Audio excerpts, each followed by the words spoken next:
Bonjour et bienvenue sur Radio Barafoot, pour une nouvelle vidéo d'actualité. Nous commençons en France avec le jeune attaquant Kylian Mbappé, 24 ans, qui est en passe de quitter le Paris Saint-Germain cet été.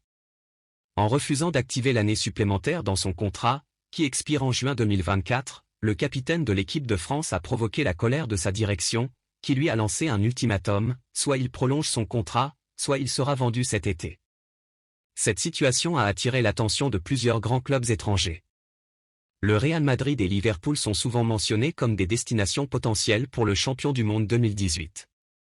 Cependant, un troisième club étranger s'invite également dans la course, Manchester United. Selon les informations de la Repubblica, les Red Devils seraient prêts à offrir à Mbappé un salaire annuel de 45 millions d'euros net. Bien que le Real Madrid soit considéré comme le favori dans ce dossier, Manchester United tentera de convaincre Mbappé d'adhérer à leur projet. Cependant, il faudra également que le club anglais parvienne à s'entendre avec le PSG, qui réclame la somme de 200 millions d'euros pour céder sa star. Où jouera Kylian Mbappé la saison prochaine selon vous? Nous filons en Espagne, où confronté à des difficultés financières, le FC Barcelone a récemment conclu les arrivées d'Ilkay Gundogan et d'Inigo Martinez, tous deux en fin de contrat respectivement avec Manchester City et l'Athletic Bilbao. Cependant, ce recrutement temporaire a été critiqué par l'ancien entraîneur du club, Ronald Koeman. Koeman a déclaré, ni sur le plan financier ni sur le plan sportif, il ne travaille pour l'avenir. Gundogan est un excellent joueur, mais cela aurait dû être fait plus tôt. Pour un club qui doit se tourner vers l'avenir. Ce sont des recrues pour 2 ou 3 ans.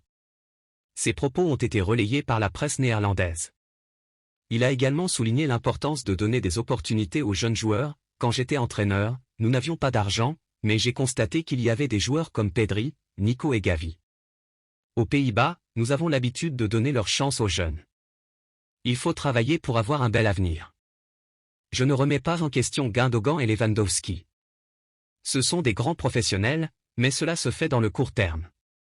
Vous ne pouvez pas signer 2 ou 3 joueurs de plus de 30 ans chaque saison, vous devez aussi travailler pour l'avenir. Il vaut mieux recruter un joueur de 22 ans que de signer un joueur de 33 ou 34 ans, a conclu Koeman. Que pensez-vous des déclarations de Koeman? Le FC Barcelone a aussi repris l'entraînement et a annoncé le nom de son nouveau capitaine.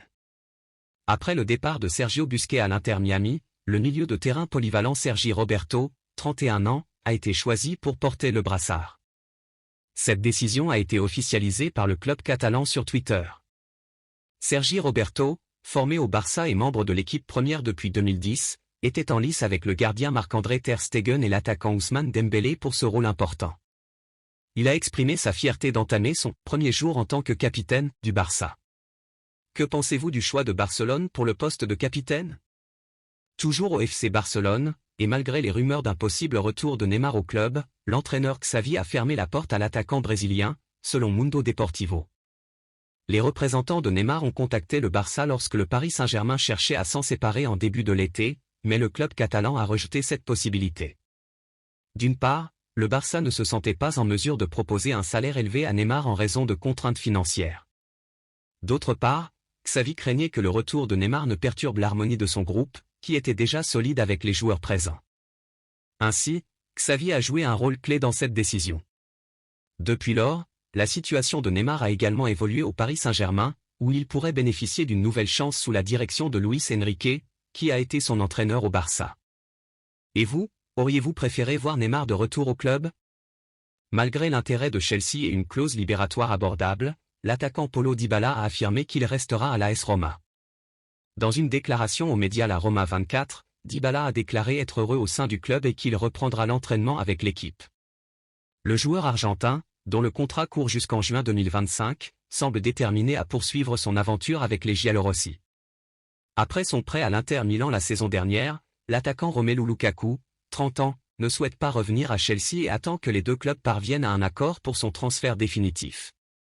Dans le but de faciliter l'opération, le joueur international belge serait disposé à faire un effort financier conséquent.